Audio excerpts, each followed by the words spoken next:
speak for a few minutes this morning about the importance of finding our own way in meditation practice and finding our own way in.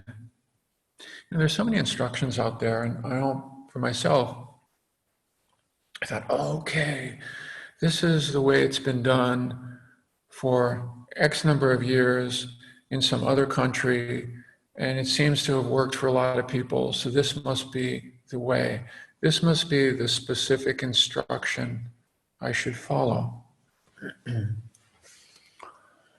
And for the longest time it was, I must follow the sensations of the breath at the tip of the nose. And that's it. That's it. That's the instruction. And I had a couple of experiences with, early on with, that's not quite where I feel it, or, and kind of asking permission on being told, no, that's not the instruction. This is the instruction, to come back only here, to do it just this way. I got into a lot of struggle with trying to do it a way that didn't necessarily feel comfortable or right for me. And I did not give myself permission for quite a long time, many, many, many years, to explore, to think outside of the box a little bit, and to find a way that worked for me in a lot of areas. Even with something like the breath, following the breath. There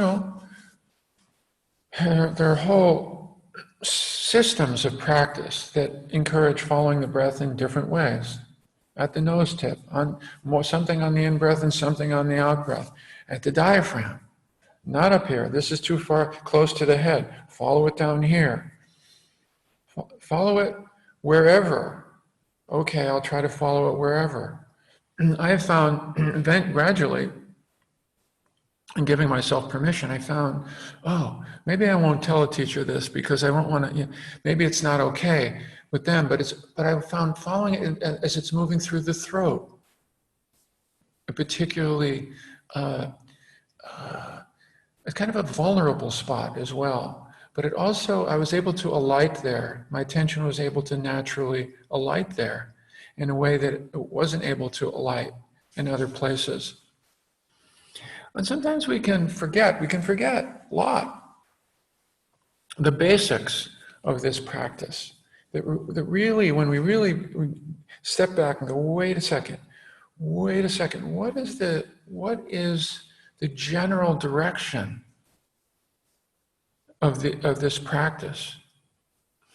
Well, it's the practice of being more present, of being able to drop into the present, to the present moment.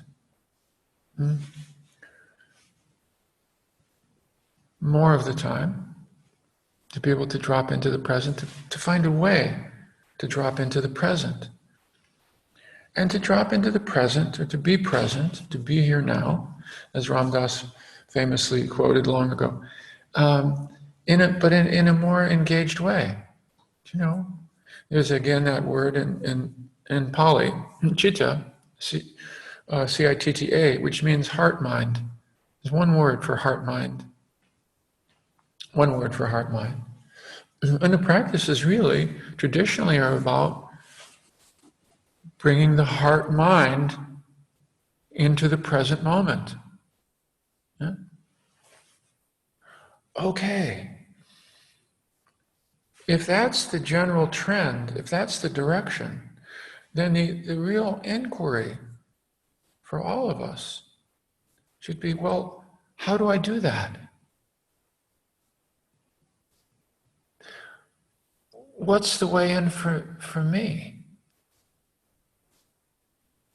Rather than, how do I follow this instruction correctly? Yeah? We tend not to give ourselves permission, to ask the question, well, how do I move in the direction of being more present with heart? How do I do that? I have moments in my life where I experience those things. Being present with heart, with somebody I care about, in some beautiful place in nature, to give two examples. Yeah. Okay, that's what we're talking about. It's actually not something super esoteric. It's about being more present with heart more of the time and wondering, how do we get there? Well, we don't get there by force. We don't get there by willpower. It's more to look in and say, well, how do I do that? How does it work when I find myself there? Okay, I find myself there. I seem to find myself there in the right context. Well, that's the context I want to begin to create more of the time, isn't it? We don't just want to be better observers of our experience. We do, but we want to be more fully involved and connected with more of our experience, don't we? I know there was in the old, it was a while back, I mean, it's still around, neuro-linguistic programming. And one of the things that I recall from that stayed with me is that we need to notice that we're all naturally inclined in one of three different modalities. Either visually, we're more visually oriented, auditorially oriented, or kinesthetically oriented. You know, visually, seeing, hearing, or feeling in the body. Yeah. Of course, we have all three of those, but there's one that tends to be primary. And that was kind of radical for me because we all know that the main thing that's primary is thinking. You know, oh man, that's where we really take refuge in thinking. Yeah. But part of the practice in being present is inviting ourselves to be present to something other than thinking, to see if we can get interested and connected with something other than thinking, because that's what hijacks us. That's where we get obsessed. That's where we get ruminative and perseverative, and where we get into, the spinning, the frantic kind of spinning and thinking. And so part of it is, okay, which of those am I? Yeah? And so if I'm orienting toward being present, maybe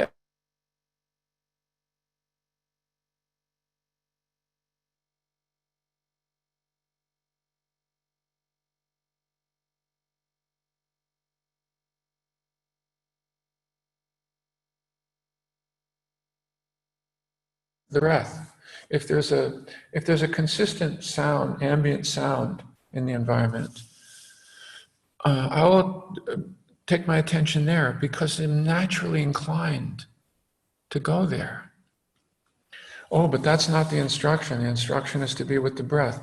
No, the instruction behind the instruction is to be more present with heart.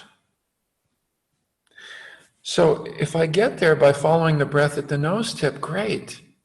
But if I get there by listening to the sound of birds or even the sound of an air conditioner, because it's steady and constant, and my mind, my attention can naturally alight there. And if that will help me step out of the thought stream a little bit, let me go there. And secondarily, I found that visual imagery can really help me. Yeah. So, encouragement is to find your way in, and to find your way in to what helps you to settle down a little bit. As if this were really an intimate and deeply personal process. Yeah? Not a matter of getting something right or following some instruction, but you've heard me say this before. When I sit down, which I'll do now with you right now, the first thing I'll say is, hey buddy, how's it going in here? Not where's the breath and how do I stay with it and how do I make myself stay with it. But hey buddy, what's going on in here? That's the invitation that has worked for me, for example. I didn't read that in any book, It took me a long time to give myself that kind of permission. Yeah. So let's meditate together and see what works for you this morning to get a little bit more settled and to get a little bit more present with your heart involved as well, so that we have heart and mind here in the mix. Okay?